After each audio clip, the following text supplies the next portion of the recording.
Our next speaker is Dr. SAHIL GOEL, another very young dynamic ophthalmologist, consultant at Cornea and anterior segment, and a very dynamic surgeon, and senior consultant at Dayanand Medical College and Hospital, Ludhiana, and from a fellow from LVPI. And I'm sure he'll tell us exactly what we need to know about stages of keratoconus and management. On to you, Sahil. Okay, very good evening. At the outset, I would like to thank Dr. Chitra and also her son who has been helpful with the presentation for this evening. As I was seeing the program, we already have several talks on cross-linking, on topo-guided PRK, on Intex. So I'm not going to go into the details of various treatment options. I'm just going to help our residents and colleagues for the basics of management decisions. So when it comes to keratoconus, we have a multitude of treatment options, but do not get confused as to what is the best fit for the patient. The treatment algorithm is pretty straightforward and easy. And though the algorithm looks difficult and complicated, I'm going to try and decode it for everyone. First thing, when you find patient of keratoconus is for visual rehab, is the patient tolerant to contact lenses? But before that, please remember majority of these patients do have allergy. And sometimes when we are running behind vision and stabilization of keratoconus, we forget about the allergy. So treat the allergy first. Then for vision, see if the patient is tolerant to contact lenses, because no matter what you do, these contact lenses or rigid lenses provide amongst the best quality of vision and are the safest treatment options for these patients. The only time-tested thing more than 3 decades now. If the patient is not tolerating lenses or vision is not improving with contact lenses, then the next step you want to see is whether the visual axis is clear. If the visual axis is clear, then you would think of other options like surgical options. But if the visual axis is not clear, then you would think of corneal transplant. Before we go on further about visual rehab, let me classify the treatment algorithm into basic 2 categories. One is corneal stabilization and other is visual optimization. These are the 2 basic categories where the treatment should be focused upon. There are multiple algorithms available. Started in 2010, Dr. Narmada Sharma group, then 2015, Dr. Rohit Shetty. And these are multiple treatment algorithms, which might look slightly complex. But if you divide the management into 2 basic categories, that is corneal stabilization and visual optimization, things probably become easier. Okay, so if the visual axis is clear, then the next thing you want to find out what is progression.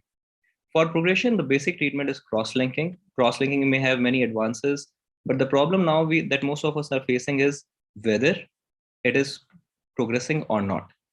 The decision-making for the fact that whether keratoconus is progressing or not itself is very difficult. And like glaucoma surgeons have been struggling to define progression for glaucoma, probably in last decade with more and more technologies coming in, we are struggling to define whether the keratoconus is progressing.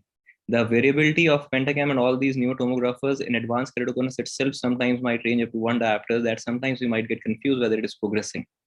So grossly, most of the studies would take progression criteria as Kmax, K-mean increasing by more than 1 diopter per year, refraction cylinder increasing by more than 1 or 1.5 diopter per year, and third pachymetry decreasing, thinnest pachymetry decreasing by more than 5% per year. So if at least 2 of these 3 are present, and sometimes we also would like to emphasize on whether the patient also feels subjectively whether the vision is decreasing. Please remember, out of this, the subjective reflection is most variable, because every time you would try to do reflection for a keratoconus patient, the number of glasses would be very variable. Of late, for progression of keratoconus, we have new ABCD defined by Dr. Bellin. And let me come to that first. This is the new ABCD grading system. This was defined only in 2015. Before that, we had way old Amsler chromic grading system. So the ABCD grading system, in addition to the anterior surface, which was there in Amsler chromic, also incorporates the back corneal surface and the thinnest point or the pachymetry map. This is the first grading system which incorporates, in addition to anterior surface, the back surface and the thickness map. And then they have used this ABCD classification to determine whether the keratoconus is progressing. The D includes the subjective best corrected visual acuity also. So by taking various percentile scores and corroborating it with the Amsler chromic, they have divided various standard deviation cutoffs for stage 1, stage 2, stage 3, and stage 4. The A stands for radius of curvature centered on the thinnest pachymetry. You take just the central 3.5 mm zone centered on the thinnest pachymetry. Similarly, B, the radius curvature of central 3.5 centered on the thinnest pachymetry. The advantage of this grading system is when you're looking for progression, it probably would include your back surface and pachymetry also. The initial studies checking the validity of or reliability of this grading system for progression have shown that there is a very good true positive predictive value, though the negative predictive value is not very high. So if that says that it is progressing in any of the one parameters, probably go ahead and cross-link. But if it does not say it is progressing, you still need to find out whether your older criteria of whether Kmax, K1, K2 are increasing by 1 diopter per year or the pachymetry is decreasing by more than 5% per year. But this is something that is new for detecting whether the keratoconus is progressing. After you have established whether it is progressing or not, then you finally decide about cross-linking.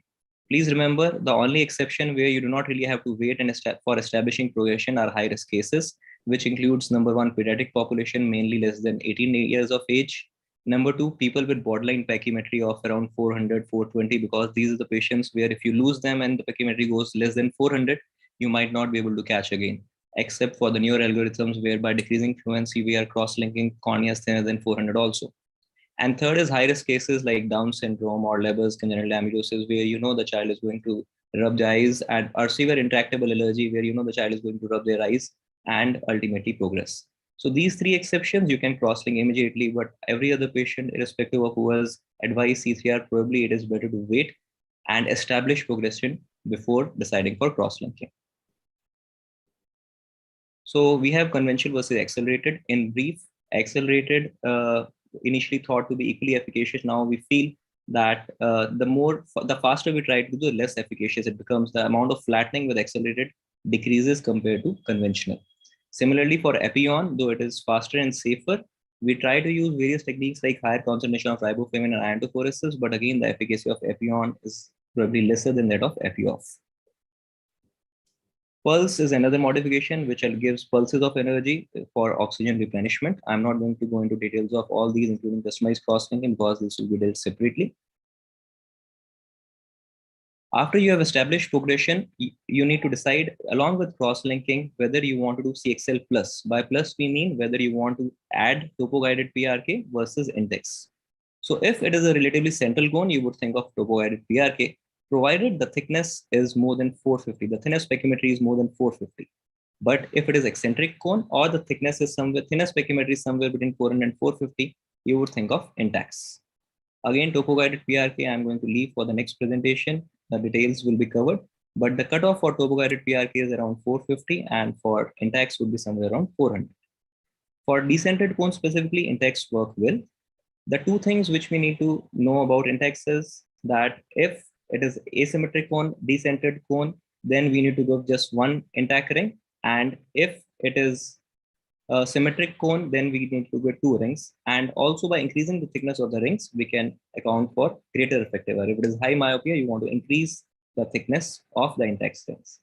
So I'm going to defer these intact rings. Okay, so after intact also, if you have specifically not crossing in the same setting, you also have the option of doing PRK later, further homogenizing the surface, followed by ICL if there is still high residual refractive error.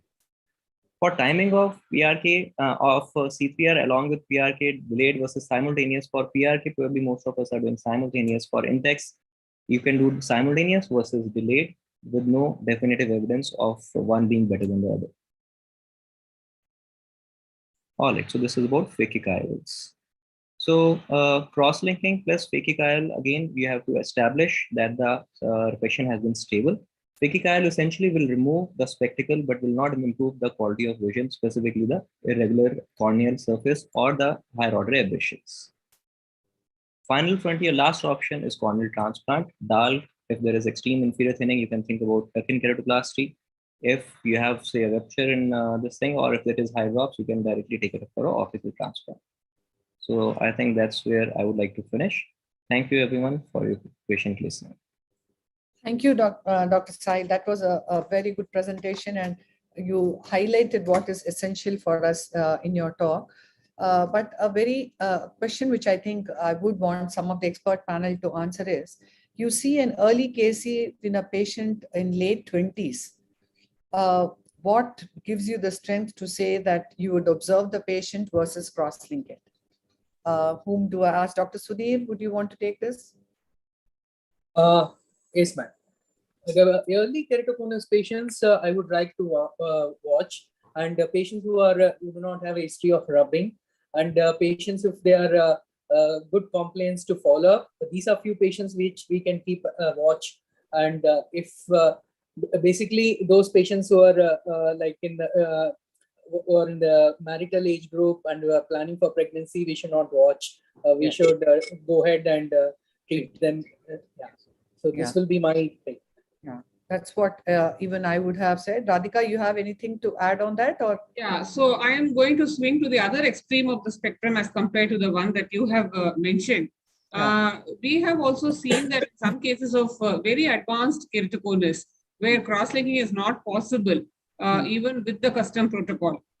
But earlier days, we used to advise these patients surgery, either DALC or PK or whatever. But with the advent of the close contact lenses, especially in institutional practice, these patients many times get good vision because the fluid meniscus under the lens, it makes the fit easier. It gives optical clarity. So, you'll be surprised sometimes if the patient is reading 6.9 or 6.12. So my question to the panelists is that these people cannot be cross-linked, but they have excellent vision with pros. And that is only the vision rehabilitation. The corneal thinning still remains. They may go for eye drops at any time. So for the sake of vision, will you leave them with the pros contact lens? Or even though they have good vision with pros, for the sake of tensile strength, would you go ahead and do a corneal transplant in the form of a DALC? Maybe Dr. Namrata? So, Radhika, I also similarly think the way, you've put up, and I think this is something which is really controversial. But I know that the assisted techniques of cross-linking possibly will not be 100% efficacious as the conventional cross-linking is, or maybe the accelerated cross-linking is. But I would still go ahead and do them. For instance, like contact lens assisted cross-linking has been described, and donor cornea assisted cross-linking has been described, and smile lenticule assisted cross-linking has been described. So I know that they are not as 100% efficacious. Contact lens assisted cross-linking is only 40% efficacious as compared to the conventional one. So we would go ahead and do it, and then possibly do a rose K contact lens fitting after that.